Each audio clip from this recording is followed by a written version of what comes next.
আসসালামু আলাইকুম। AutoCAD electrical Bangla টিউটোরিয়ালে আপনাদের সবাইকে স্বাগতম। গত ভিডিওগুলোতে আমি ড্র টুলবার, মডিফাই টুলবার এবং অ্যানোটেশন টুলবার নিয়ে আলোচনা করেছি।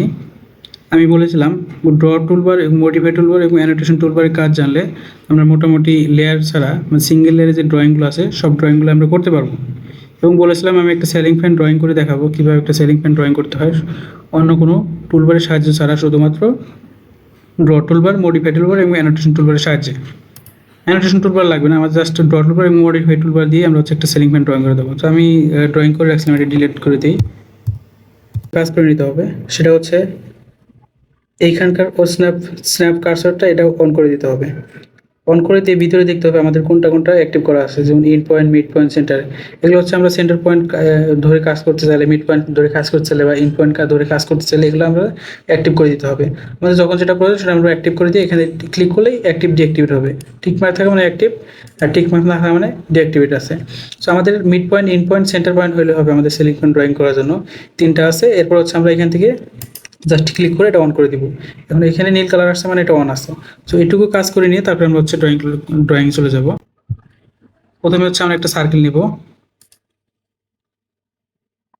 চোখের মাপে যে কোনো ধরনের একটা সার্কেল নেব। সার্কেল নিলাম, নেওয়ার পরে আমি একটা রেক্টেঙ্গল নেব।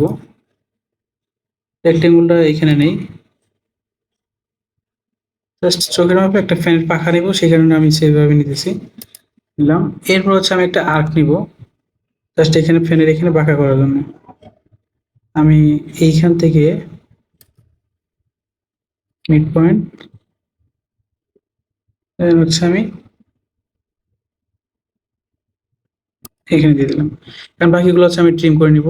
ট্রিম করার জন্য আমরা হচ্ছে ট্রিমে যাব, তারপর কিবোর্ড থেকে ইন্টারপ্রেস করব, এরপর এগুলা ডিলিট করে দিব। এরপর এখান থেকে ট্রিম কমান্ড থেকে বের হওয়ার জন্য কিবোর্ড থেকে এসি বেস করব। এসি বেস করে আমি হচ্ছে এটা ডিলিট দিয়ে দিব, এটা সিলেক্ট করে ডিলিট দিয়ে দিব। সো আমাদের এই হচ্ছে একটা পাখা তৈরি হয়ে গেছে। এই পাখাটা হচ্ছে আমাদের 120 ডিগ্রি অ্যাঙ্গেলে তিনটা পাখা করতে হবে। এর জন্য আমি হচ্ছে টোটালটা সিলেক্ট করব। সিলেক্ট করার পরে আমরা এইখান থেকে যে অ্যারে থেকে আমাদের পোলার অ্যারে দিতে হবে। পোলার অ্যারেতে গিয়ে আমরা যে পাখাটা ড্রয়িং করলাম, ড্রয়িং নিয়ে যে এখানে ইন পয়েন্টে মানে মিডল পয়েন্টে আমি ক্লিক করব। ক্লিক করার পরে আমরা দেখবো যে এরকমভাবে ড্রয়িং হয়ে গেছে। এখান থেকে কয়টা আছে? একটা, দুইটা, তিনটা, চারটা, পাঁচটা, ছয়টা আছে। সো আমাদের তো ছয়টা প্রয়োজন নয়, আমাদের হচ্ছে তিনটা প্রয়োজন। সো তিনটার জন্য আমরা হচ্ছে যে আইটেমের যেখানে গিয়ে আমরা হচ্ছে জাস্ট এখানে ভ্যালু 3 করে দিব। 3 করে দিয়ে বাইরে একটা ক্লিক করলেই দেখবো যে আমাদের ভ্যালু 3 হয়ে গেছে। এখন আমরা এই জিনিসটা, এই তিনটা পাখা হয়ে গেছে, এই পাখাটা মুভ করে আমরা জাস্ট এই সার্কেলের মধ্যে নেব।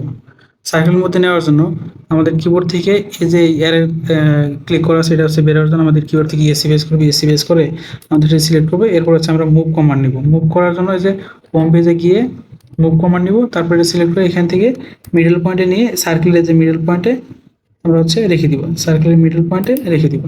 রেখে দেওয়ার পর দেখবো যে আমরা এরকম আছে, কিন্তু ভিতরে জিনিসগুলো তো রাখা দরকার নাই।